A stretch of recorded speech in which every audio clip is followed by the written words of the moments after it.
to suspend both of those guys, which I totally understand that because they don't want this to go back to the 80s and 90s style of play with how physical things were back then. They don't want to see any future brawls like the Malice in the Palace. I totally understand. Man, I swear to you, I'm so tired of sports sounding like a comic book.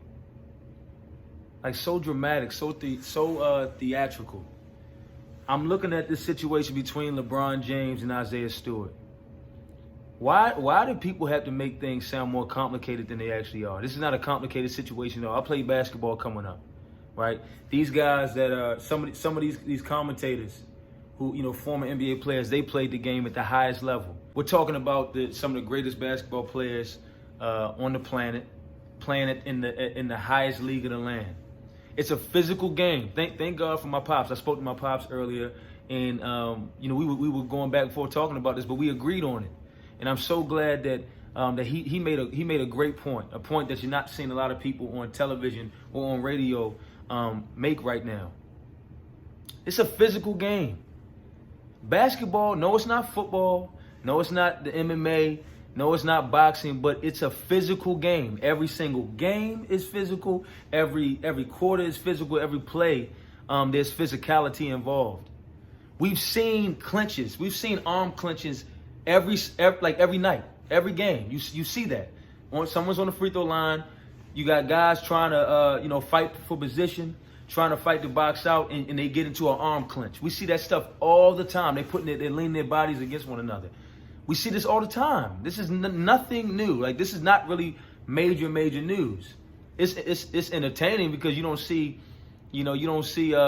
headlines like Fight Night pertaining to basketball anymore. This is not the 80s or the 90s anymore. This isn't even the early 2000s when you saw the Malice in the Palace, right? The NBA has changed. The rules have changed. Officiating has changed dramatically. So I guess, for that reason, then it's a major story. But come on, man, why are we making this such a big deal? Listen, here's the bottom line. It's like this. This is what I saw because I watched the video over and over again. I was watching the game live as well, and I took the time to look at all the commentary just to kind of see what some of the different perspectives are. But here's my thing.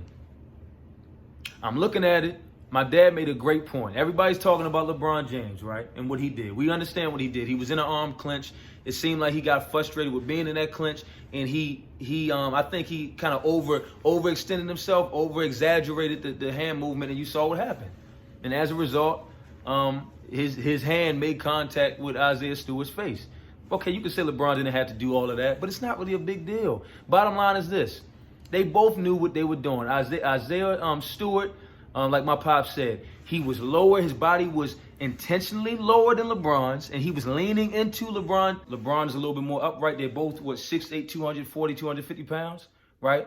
And then they both clinch, arm clinch. LeBron's trying to break out of the clinch, and as a result, he ends up, I think, inadvertently, making contact with Isaiah Stewart's face. And as you can see from LeBron and AD, and those guys said it. Once it happened, immediately you kind of saw that LeBron was kind of remorseful, like, he wasn't really expecting to make contact with his brother's face like that. I think I agree with Jalen Rose. I think what happened was Isaiah Stewart felt the blood rushing down his face. He saw the blood coming out of his mouth, and he just lost it, right? And from there, you saw what he did. That adrenaline rush came once Stewart realized that he had so much blood rushing down his face, and he could taste that blood. I think that he just kind of lost it at that particular point. But one thing I got to say about Stewart is this. LeBron or Isaiah, neither one of you guys were innocent in the situation, right? Because you're both fighting for position, right? You're both leaning on one another. You're both clinching. But Isaiah, man, what you can't do is you can't maul over your own teammates and your coaching staff for several minutes. You can't do that. You did it on the basketball court, and then you did it once you got by the tunnel.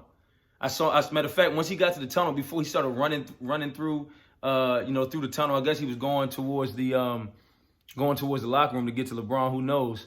But man, he pushed off on it looked like a member of the coaching staff, and the guy it's not a young brother, and he pushed off on this guy. Man, he could have hurt him. I'm like, that could have been more detrimental than what happened between you and LeBron.